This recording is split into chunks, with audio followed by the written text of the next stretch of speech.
off the peacekeeping versus peacemaking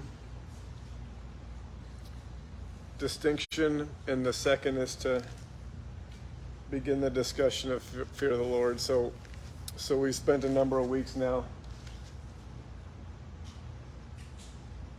highlighting the recognizable fruit that comes if you are fearing men or fearing God. And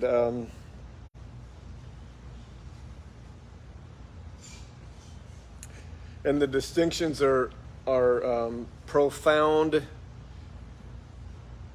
I would argue to the point that you literally can't do both. You have to do one or the other. You're either going to fear man or you're going to fear God. You can't do both. As Paul said, if I still desired to please men, I could not be a bondservant of Christ. So we have to remain very diligent and very vigilant to recognize all of the deceptions within the church that have forwarded the message you can do both.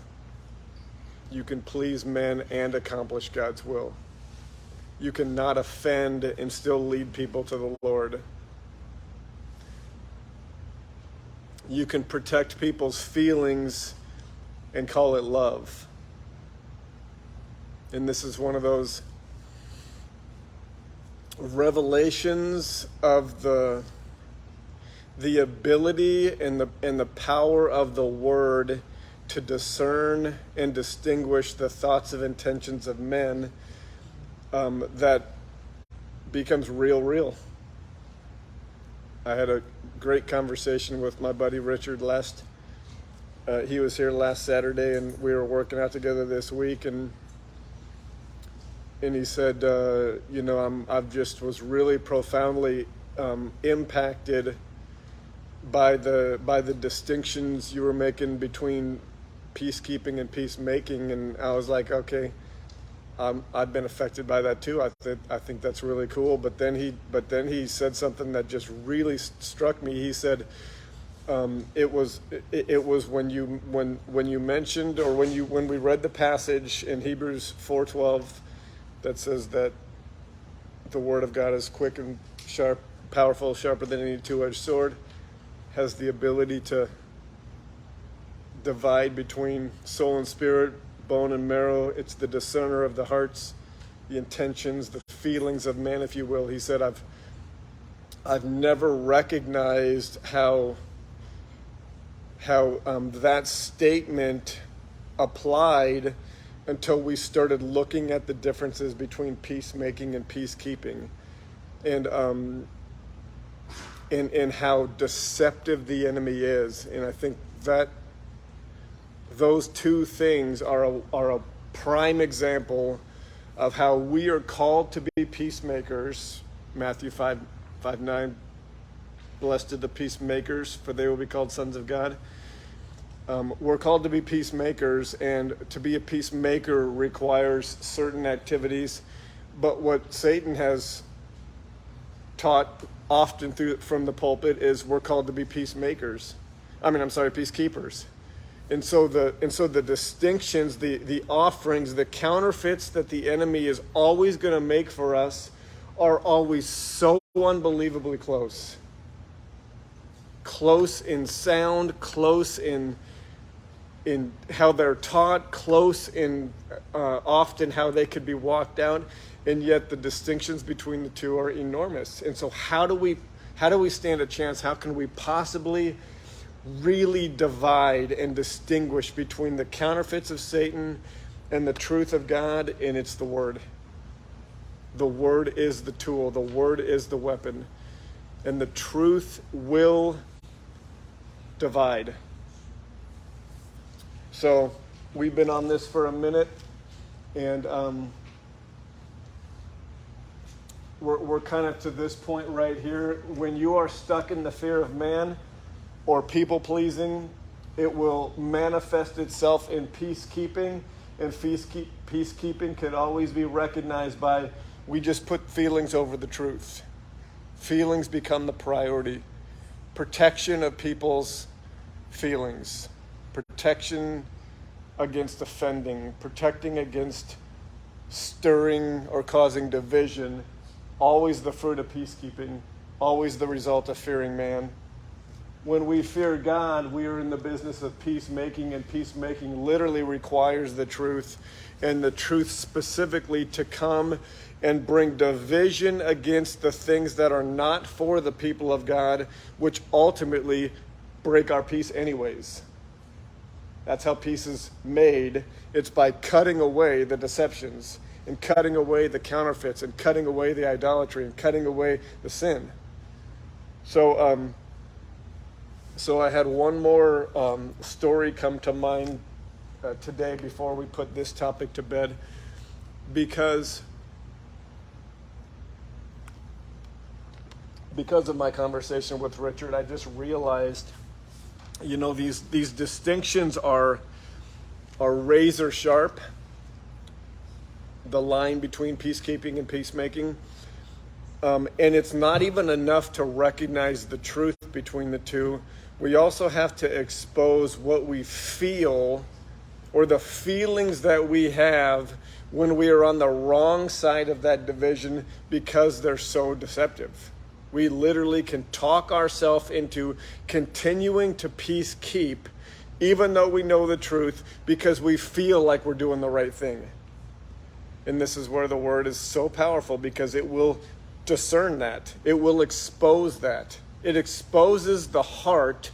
So in other words, when I'm engaged in peacekeeping and I feel like I'm doing the right thing, I actually have to use the word to say, no, your feeling doesn't matter. This is what you're actually doing. Does that make sense? The word is what will say, I know that you are intending for this to happen by your peacekeeping, but this is how God sees it. And this is what's actually going to happen. This is where the word becomes more important than our truth, because we're not looking to keep the peace. We're looking to make peace because we fear the Lord. So there's a story that we're going to not read the whole of, but let's go to Numbers 22. Another story that we have read before. It's familiar to all of us. We tend to focus on where the story ends, because Phineas is a Bible hero for so many of us. But I want to use this story to discern intent and to expose feelings and show how they lead us to the wrong application, the wrong side of peacekeeping versus peacemaking. So let's read the first beginning of this. The context is the children of God are on the march. They're making their way towards the promised land, and of course, along that journey, they're coming into possessed lands by other people, and at times being required to fight their way through. So this is it within that storyline. Them getting ready to move into Midian, and the king of the Midianites decides he's going to need some help to stop the Israelites from coming and cutting through them and likely killing them all. So he devises a plan, and we're going to read the first interactions of it. Kirby, would you mind for us? Numbers chapter 22. Let's read through verse 12, please. Yes. All right. Numbers chapter 22, verse 1. Then the children of Israel moved and camped in the plains of Moab on the side of the Jordan across from Jericho. Now Balak, the son of Zippor, saw that Israel had done to the Amorites, and Moab was exceedingly afraid of the people because they were many, and Moab was sick with dread because of the children of Israel. So Moab said to the elders of Midian, now this company will lick up everything around us, as an ox licks up the grass of the field. And Balak, the son of Zippor, was king of the Moabites at the time. Then he sent messengers to Balaam, the son of Beor at Pethor, which is near the river in the land of the sons of his people, to call him, saying, Look, a people has come from Egypt. See, they cover the face of the earth, and are settling next to me. Therefore, please come at once. Curse this people for me, for they are too mighty for me. Perhaps I shall be able to defeat them and drive them out of the land. For I know that he whom you bless is blessed, and he whom you curse is cursed. Okay, let me remind us. The word is sharper than any two-edged sword. It has the power and the sharpness to divide between soul and spirit, joint and marrow. It is the exposer and the discerner of the thoughts and the intents of men. It takes our feelings and exposes and contrasts them to the truth. It takes how we see things and it contrasts it to how God sees things. It takes the deceptions that we believe and exposes them to by the truth. All right, every part of this does that.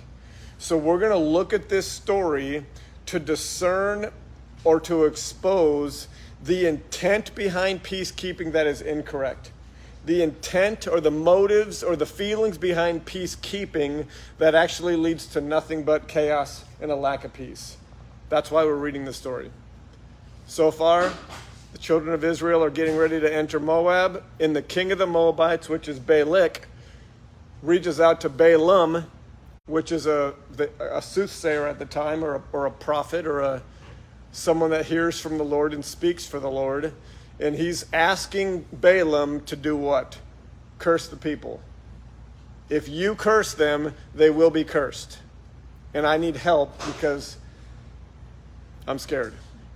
This is the context. Everyone with me? Go ahead, Kirby. Verse 7. So the elders of Moab, the elders of Midian, departed with the diviner's fee in their hands. And they came to Balaam and spoke to him the words of Balaam. And he said to them, Watch here tonight, and I will bring back word to you as the Lord speaks to me. So the princes of Moab stayed with Balaam. Then God came to Balaam and said, Who are these men with you? So Balaam said to God, Balak the son of Zippor, king of Moab, has sent to me, saying, Look, a people has come out of Egypt, and they cover the face of the earth. Come now, curse them for me. Perhaps I shall be able to overpower them and drive them out. And God said to Balaam, You shall not go with them. You shall not curse the people, for they are blessed. Okay, so keep in mind, this is God's first words regarding his own. Right? That's who he's talking about. He's talking about the Israelites. Balaam just said, I'm supposed to curse these guys. And God says, what? You are not to curse them. Not because I'm just not going to let you, but because why? They're blessed. These people are blessed. This is the state of the people under their God and God's protection over their people at this point in the story is crystal clear. You're not going to curse them. They are blessed. Everyone tracking? Okay, just through the end of that section, Kirby.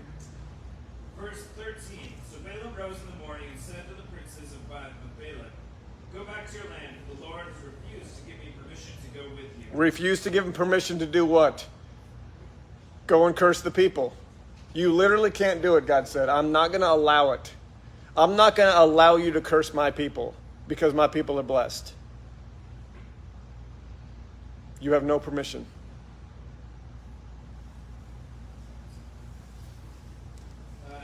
Verse 14. And the princes of Moab rose and went to Balak and said, Balaam refuses to come with us.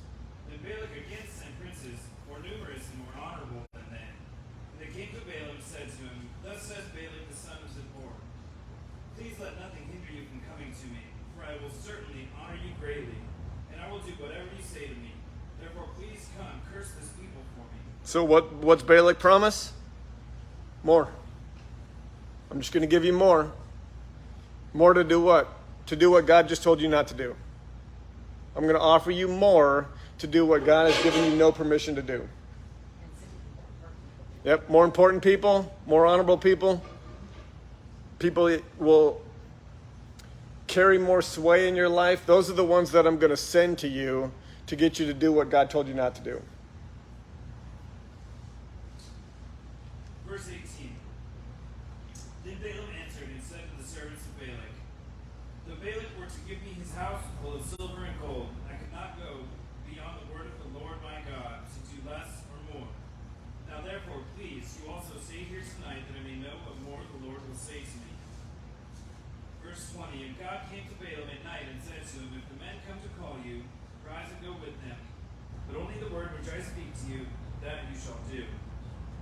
So Balaam rose in the morning, saddled his donkey, and went with the princes of Moab. Okay, so God altered slightly what he said. He said, okay, I'm going to let you go, but under basically a single condition, which is what? You can only say what I tell you to say. That's the condition by which God releases Balaam to go. All right, then we're gonna skip the actual. So long story short, we know the donkey story. He decides he's gonna go, despite the warnings and whatnot, and so he meets with Balak up on this high place, and they look over it, and 3 times he asks Balaam, pays Balaam to speak a curse over the Israelites. And all 3 times, each time, the words that he speaks, which remember, what was the condition? You can only speak the words I give you. So the words that he speaks, that God gave him, were to bless the Israelites bountifully. All right? The irony is, he's been hired by this king to go to a high place, stand over the people of Israel, and curse them so that they can defeat him in battle. The irony is he goes to that high place and God will not allow him to curse them. On the flip side, he literally blesses them bountifully. Look at verse 11, 23:11. Then Balak said to Balaam, what have you done to me? I took you to curse my enemies, and look, you have blessed them bountifully.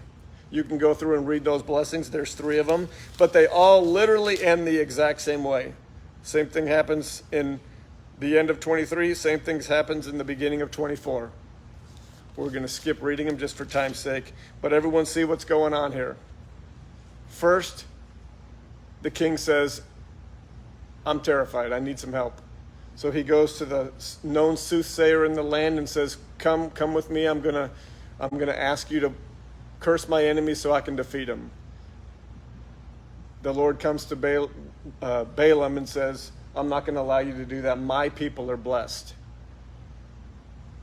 So Balak sends more influence to Balaam and says, I'm going to spend more money on this. God says, okay, I'll allow you to go. But the single condition is you only speak what I tell you to speak. And 3 times from the high place, Balaam speaks over the children of Israel bountiful blessings. The king is not happy. And by the end, he basically drives him off. And there is a meeting that takes place that is not recorded in this story. But we hear about the meeting in the book of Revelation. All right, so go to Revelation with me. Chapter 2.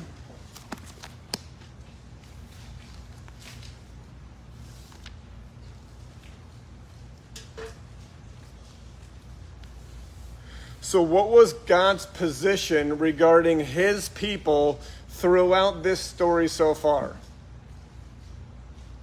Let me say that again. What was God's position regarding his people in this story to this point? Blessed. Which took the form of what? Protection. A blessed people protected by the Father. So much so that enemies that they were not aware of, that were seeking to do harm to them, God literally put a stop to it. Would not allow it to take place. Awesome. I don't know about you, but I want that. Right? And after the fourth time Balaam refuses to curse them, the story kind of pauses, or we're going to pause the story because we're going to read about a meeting that happened. We don't hear about in this story, we hear about in the book of Revelation, because the prophet or the soothsayer, well, let's read what the meeting was about. It's Revelation chapter 2.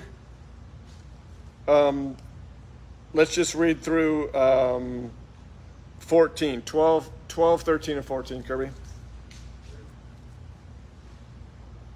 Remember, this section of Revelation are letters to the churches.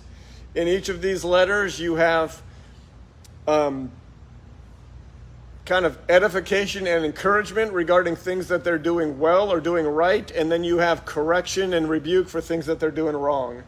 That's sort of the model for each of these letters. So just to remember what these are, where we find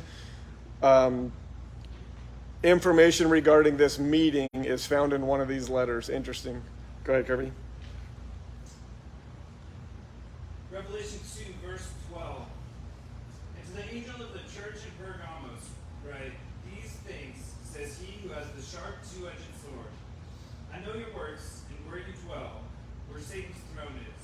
And you hold fast to my name and did not deny my faith, even in the days which Antipas was my faithful martyr, who was killed among you where Satan dwells. But I have a few things against you, because you have there those who hold the doctrine of Balaam, who taught Balak to put a stumbling block before the children of Israel, to eat things sacrificed to idols, and to commit sexual immorality. Okay. Who taught in this meeting? Read it again if you need to. Balaam taught. Right? There was a meeting that took place between Balak and Balaam sometime after the multiple failed curses. And it was Balaam who taught Balak something. Balak's the king, Balaam's the soothsayer. So Balaam the soothsayer, who was only allowed to speak God's words, who 3 times was not allowed to curse them because God would not allow it, because God's people are blessed, that soothsayer taught Balak something to do in order to see that protection removed. Balaam told Balak to do something to see the protection that God had over his people removed. And what was it? Here's what I would say. Have your people go to the Israelites and try and make peace with them. Try and keep peace with them. He said, go in there, send your people in there, specifically send your women in there, and first and foremost, eat with them. Like I'm sort of speculating here, because the meeting is not on record. It's so cool. We don't see Balaam teaching Balak anything in Numbers 24. We only hear about this meeting in this letter. But read it again. Read 14 again. But a few things I have against you, because you have those who hold to the doctrine of Balaam. And what did Balaam do? He taught Balak to put a stumbling block before the children of Israel, to eat things that were sacrificed to idols, and to commit sexual immorality. I would argue probably in that order. Because what is that order? First of all, just send your women in there to just mix with them. Just share a meal with them. Just share a table with them. Just be with them.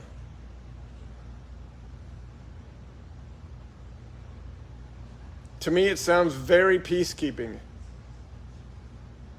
From the children of Israel's side, what would their response be? Okay, they just want to eat with us. They just want a meal with us. Let's not offend. Let's just eat the meal.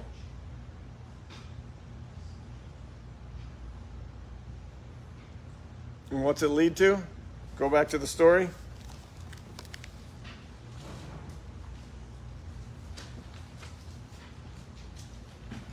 Now we're going to read chapter 25, verses 1 through 5. Kirby? Numbers 25, verse 1. Now Israel remained in Acacia Grove, and the people began to commit harlotry with the women of Moab. Why did that happen? Because the king sent the women to mix. That's why it happened. What was the king's desire all along for the children of Israel? So that they would die, that they would be killed, that they would be beaten. So his thought was, well, I can't do it myself. I'm gonna get God involved through a soothsayer who's going to curse them, and I'm going to pay him well to do it. But when God wouldn't allow that soothsayer to curse them because they are his and they are blessed, that soothsayer went to the king and said, send your women in. Send your women in to do what? Just be with them. Start with a meal. Start with some fellowship. And see where it goes from there. Just be with them. Just be peaceful. Just keep the peace.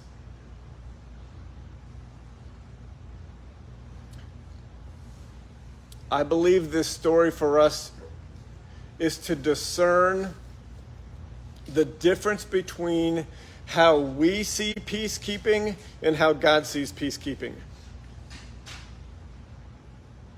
That's why I believe we're studying this story today. God wants us to see that we see peacekeeping very differently than he does. What is our heart behind peacekeeping? Often, it's love.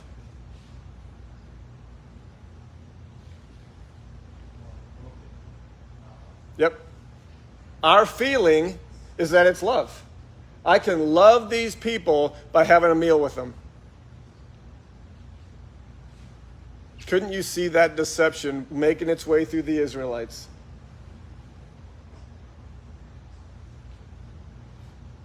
My intent is to just not offend. My intent is to not. I'm gonna consider the feelings of them, and I'm just gonna allow a shared meal. We'll start there. How do we expose our intent when the division between peacekeeping and peacemaking is so razor sharp? We have to allow the Word to do it for us. How we see peacekeeping is about to be exposed against how God sees it. Go ahead, Kirby. Finish 1 through 5. This is how God sees it, by the way. This is how God sees peacekeeping. Look at specifically how God sees it. This is all that matters. How we see peacekeeping does not matter. That just needs to be exposed. How we feel about peacekeeping does not matter. It just needs to be exposed. What we think we are accomplishing in our peacekeeping by mixing doesn't matter. It just needs to be exposed. How does God see it? That's all that matters. What does God say is getting ready to happen by it? That's all that matters. Everyone agree with me? How does God see it, Kirby? Verse 2, they invited the people to the sacrifices of their gods, and the people ate and bowed down to their gods. So Israel was joined to Baal of Peor, and the anger of the Lord was aroused against Israel. Then the Lord said to Moses, take all the leaders of the people and hang the offenders before the Lord, out in the sun, that the fierce anger of the Lord may turn away from Israel. So Moses said to the judges of Israel, every one of you kill his men who were joined to Baal of Peor. So how did God see it? It's all that matters. How did God see what? a group of people that just decided it was okay to mix with those that he said you don't mix with. A group of people who shared a meal with God says you don't fellowship with them. I think that there's a high probability that that door was opened, especially from the side of the Israelites, with a heart of peacekeeping. What's the worst that can happen? Let's just do it to show love. Let's just do it to not offend. How did God see it?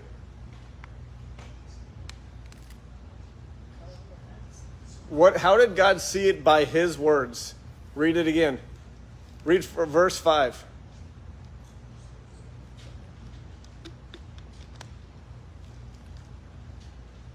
How did he see it? Give us eyes to see, Lord. Verse 5. So Moses said to the judges of Israel, every one of you kill his men who were joined to Baal of Peor. With their God. Are you seeing that? He didn't see it as they were just joined to bad people or to people that weren't his. They were joined to their God. Because they did what? Had a meal with them? That's where it started. In the name of peacekeeping? Very possibly. With the heart to say, yeah, let's just love these people. Let's be with them and maybe they'll come see things our way. Let's be with them so we can minister to them. Let's be with them so we can share some truth with them. Or, who knows what the peacekeeping deception was. It doesn't matter. The intent of men and the intent of the heart is always going to be wrong. So we use the word to say, this is how God sees it. This is how God saw it in this situation. So specifically, the people that did this, he said they were joined to their God. Wow. He didn't even see this mixing. Not even mixing.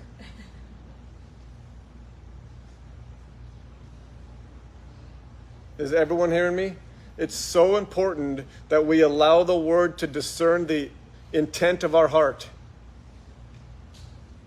If you think peacekeeping is an act of love that God is going to somehow honor, listen to his word.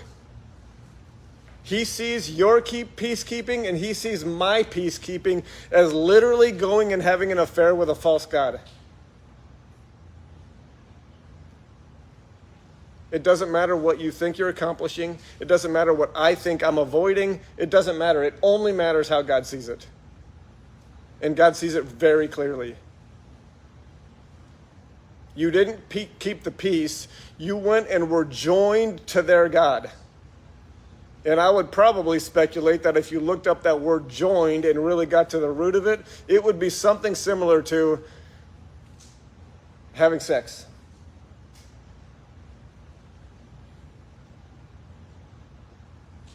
That's how God sees our peacekeeping. Regardless of what your feelings might be regarding it, regardless of what you think is you're being accomplishing by it, what witnessing you think can take place, listen to the word. It exposes the truth.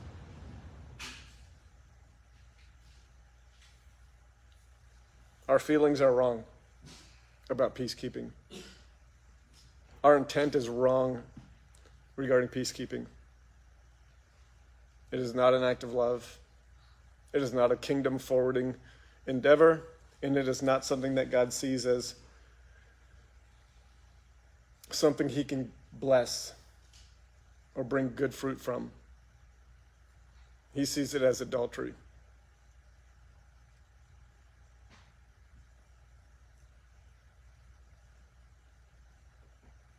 All right? Can we put peacekeeping to bed?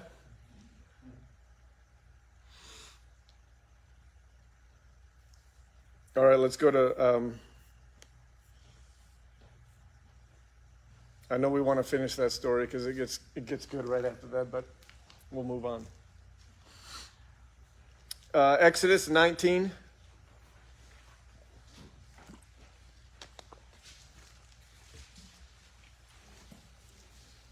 Remember where this takes place, just before Pentecost.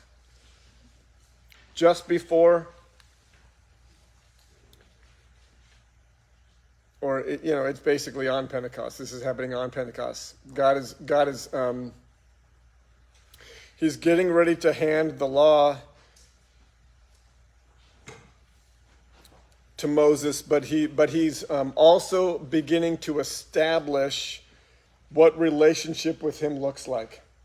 He's beginning to establish many things about what relationship with him looks like. Remember the bitter water story. Remember the pillar showing up at Passover. Remember the manna instruction. He's beginning to establish with this blank slate people group who he is and what relationship with him is going to look like. And one of the things that we didn't get in too much detail with, probably because it was supposed to be saved for this moment, was this little bit about the base of the mountain, the base of Mount Sinai that he was inviting Moses up onto, and some things he says about it. So let's read this real quick. Oh, we lost our reader. Let's see.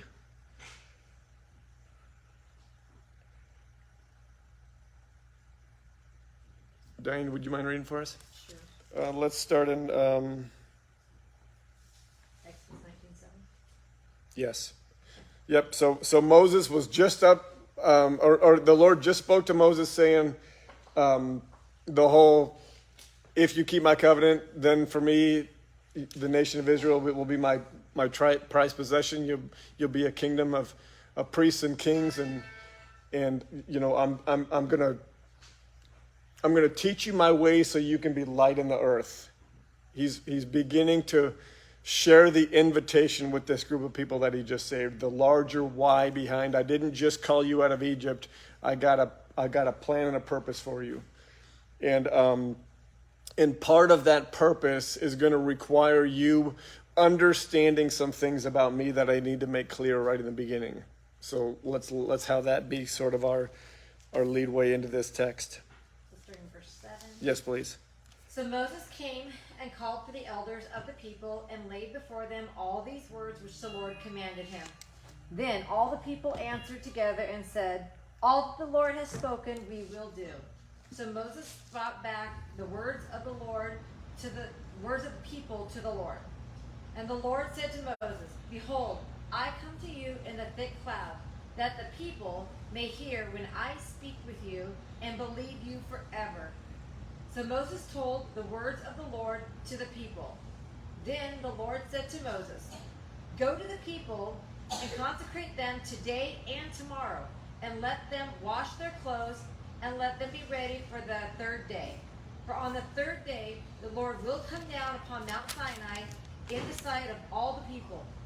You shall set bounds for the people all around, saying, take heed to yourselves that you do not go up to the mountain or touch its base. Whoever touches the mountain shall surely be put to death. Not a hand shall touch him, but he shall surely be stoned or shot with an arrow, whether man or beast, he shall be not alive, not live. If they do what? Touch the base of the mountain. Touch the base beyond what? A boundary that God established. If you go beyond a boundary that Yah has established, the penalty is you're going to die. God is just beginning to introduce himself to a people. He's just beginning. He's desiring, I would say, to inform this people about how he is to be approached. And one of the first things he says is specifically, I'm going to set up a boundary, and if you come across the boundary, you're going to die. So interesting. Lord, give us ears to hear. Go ahead. Continuing on 13. When the trumpet sounds long, they shall come near the mountain.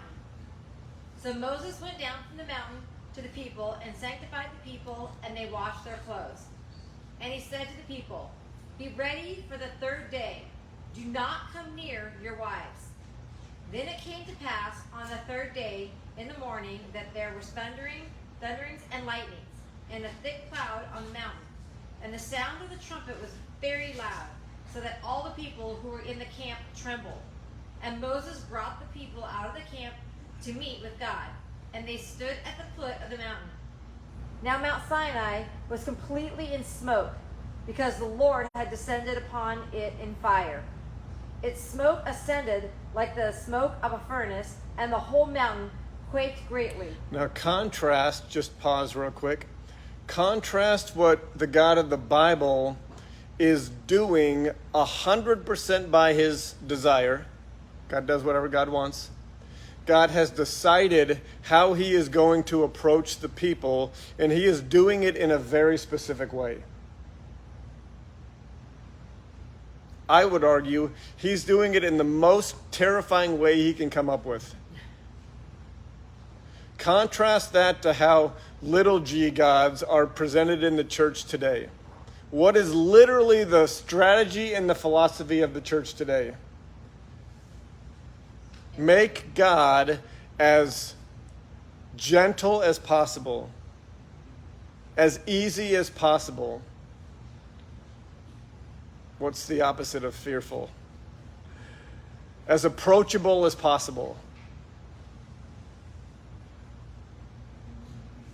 Right? God could have done this any way he wanted to. If he wanted to show up as a 30-year-old, long-haired, blue bathrobed, lamb-holding, soft-speaking Sunday school teacher, he could have done that. That's not how God chose to show up. First thing he said is, I'm going to put a barrier around my mountain, and if you cross the barrier, I'm going to kill you. Then he said, when I come, which is in 3 days, I need you to start preparing now for when I come. 3 days from now. I need you to start getting ready now for when I come 3 days from now. And then when he decides to come, he comes in the most terrifying way he can. This is God trying to establish who he is with his people.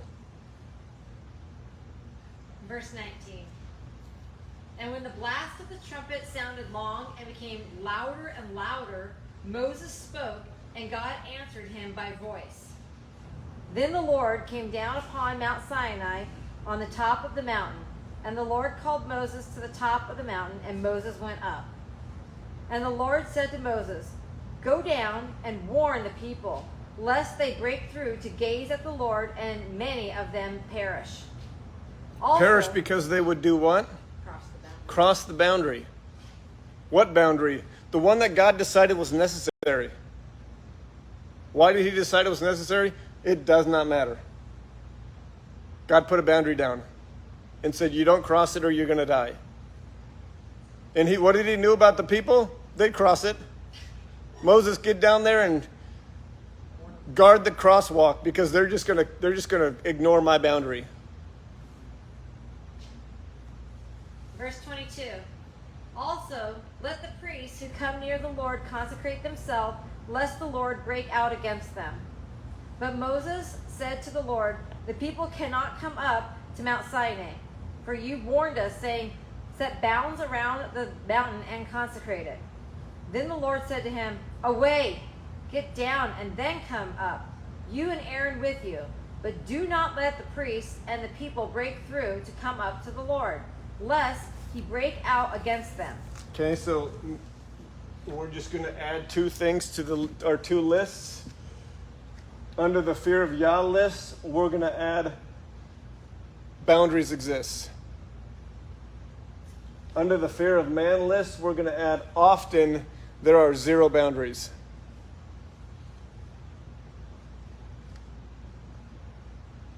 Okay, how big of a deal is this to God? This is before the Ten Commandments. are given. This is immediately following the initial invitation. I'm calling you to be priests and kings, a holy, set apart, sanctified, peculiar people. That's going to cause you to live entirely differently than everybody else. Before I even tell you how to live, let me explain a little bit about who I am and about how I am to be seen and about how I am to be approached. And then he establishes boundaries and comes in the most terrifying way he can.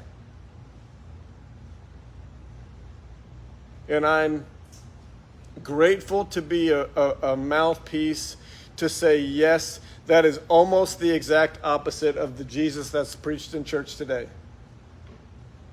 Almost the exact opposite.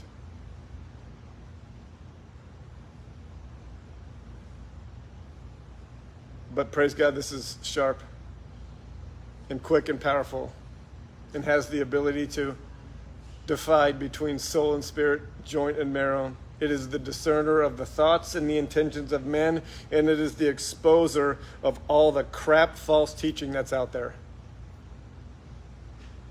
God is to be feared. And the fear of the Lord is intimately tied to the boundaries that he establishes. Because the ignoring of the boundaries of the God of the Bible is the rejection of fearing him. It's just seeing him as common, and really everything is common. When the God of the Bible has very much said, no, there are things that are consecrated and holy and distinct and set apart. And they're to be protected by boundaries.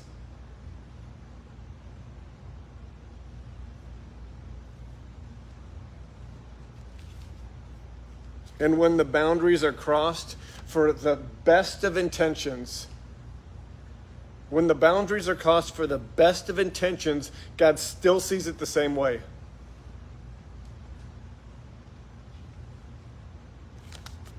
The most stark example of that is in Leviticus chapter 9.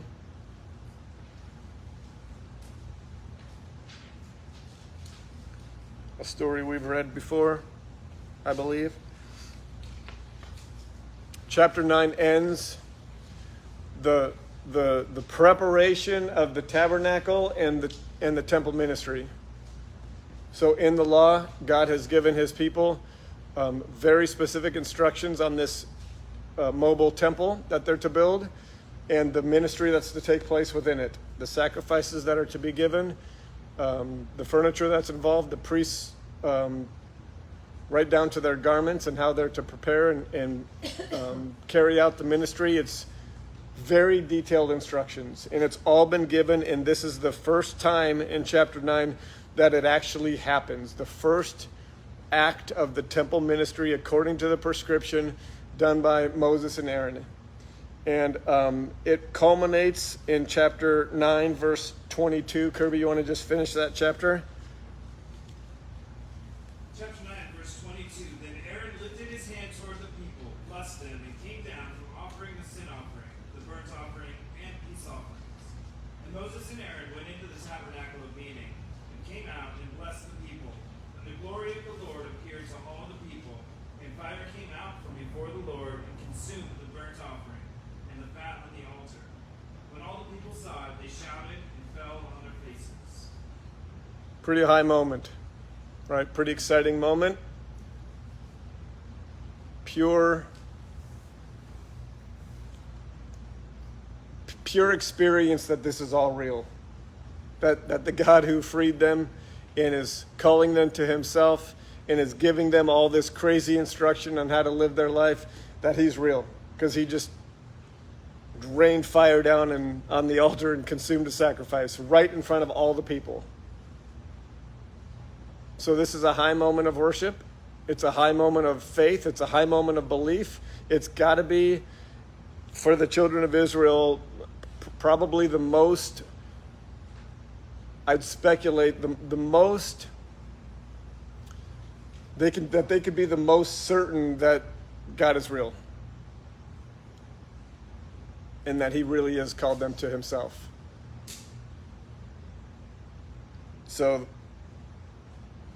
as the people respond. What did you say? Just to say, when you add to that, all the things that God had asked them to do, it's almost like their obedience was worth it. Absolutely. Like this is the highlight of if they did everything He was asking them to do regarding the temple ministry, that the presence of Yah would come and be with them. So like all Exactly. this effort, all this work, all this obedience of everything being so precise, Yep.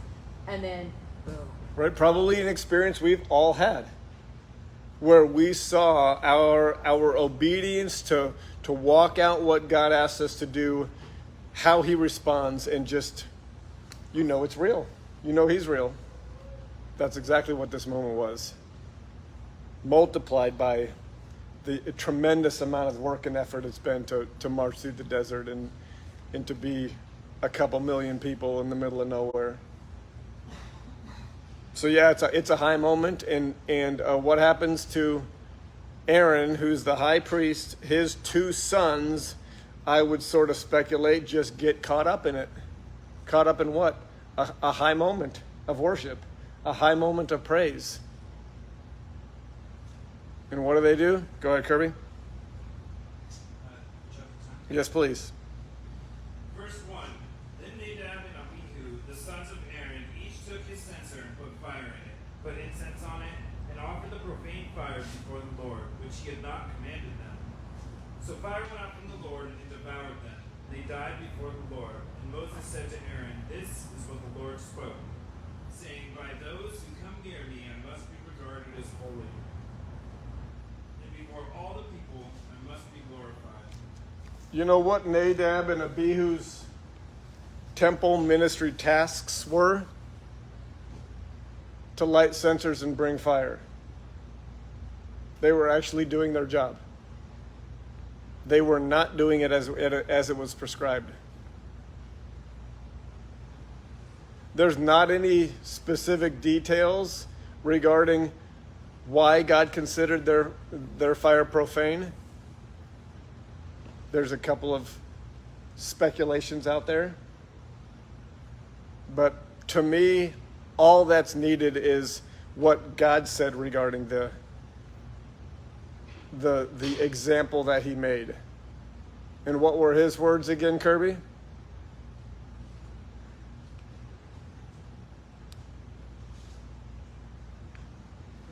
Moses said to Aaron, This is what the Lord spoke, saying, By those who come near me I must be regarded as holy, and before all the people I must be glorified. So to me, by those who come near me, I must be regarded as holy. I'm receiving that differently this morning than I ever have before. And the difference is, I know in the past I have seen that as a threat. And to be frank, I think it absolutely is a threat. I think the Nadab and Abihu story is given literally as an example of how serious God takes this. What happened? Two guys who have been trained to light censer and bring fire to the altar did their job in the wrong way and got killed for it. Did their job with some kind of a lack of reverence or fear or discernment or something that God saw their act as profane. An act of worship. What else could fall in that category? An act of peacekeeping. An act of just not trying to offend. An act of crossing a barrier that God says, my people don't cross. The word discerns the heart, and it exposes the intent, and it lays our feelings aside. Our feelings do not matter. Only what God feels matters. Only how God sees it matters. And God establishes early on with His people, He's pretty serious about His holiness. So could you view it as a threat to say those who come near me must regard me as holy? I'd absolutely say yes.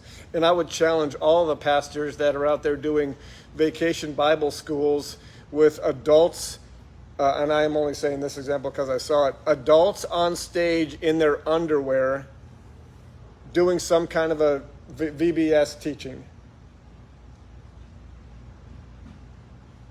Just trying to make the kids laugh.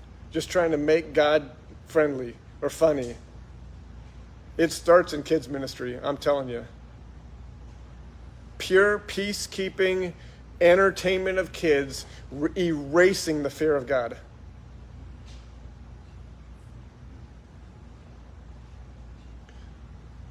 So this morning, I just feel like I'm not seeing it as a threat as much. I'm actually seeing it as an invitation. And the invitation essentially is, because he says, those who come near me must regard me as holy. The invitation is, if I want more nearness to Yah, I got to regard his holiness more.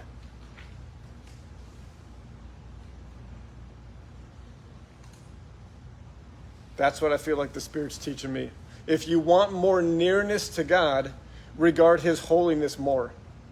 If you want increased nearness to God, increase your regard for his holiness. You see that? That's an invitation. That's an opportunity.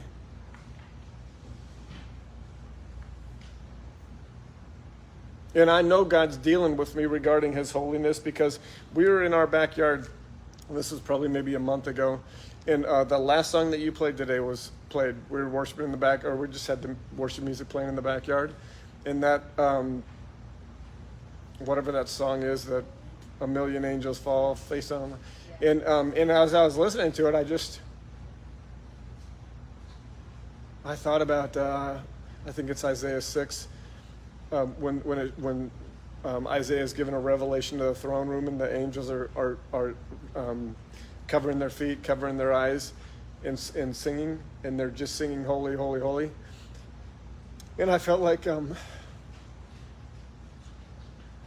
God just said, or he made me think about it differently, that they were not singing lyrics like we do.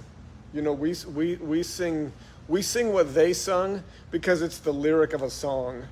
But they weren't singing lyrics to a song, they were just responding. They saw something about God that the only thing they could say was holy. And he just deserves that, and I want to give that to him so much.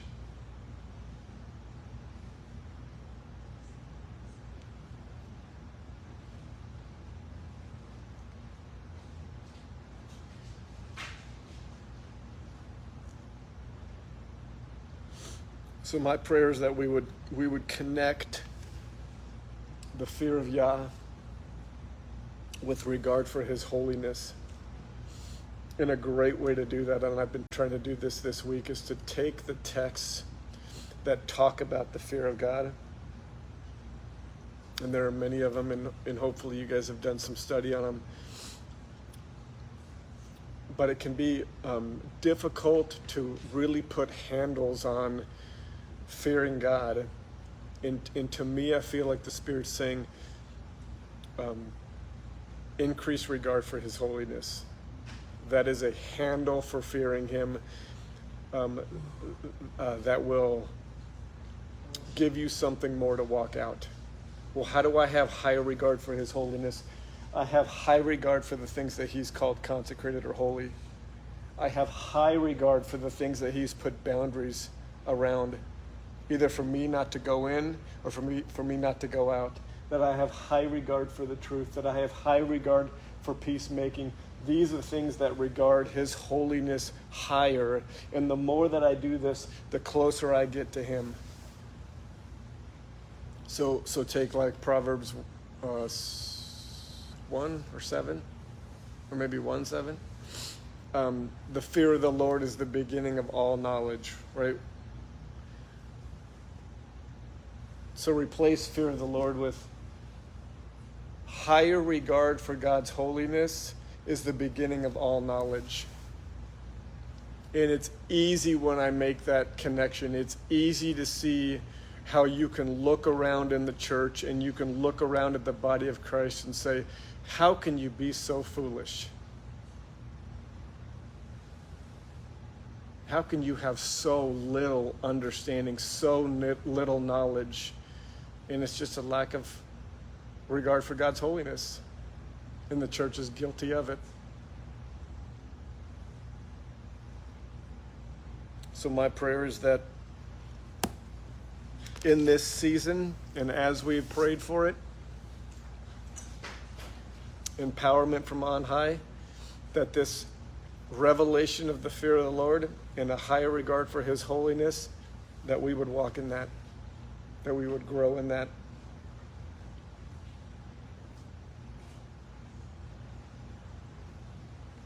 For his glory and for his name's sake. Amen.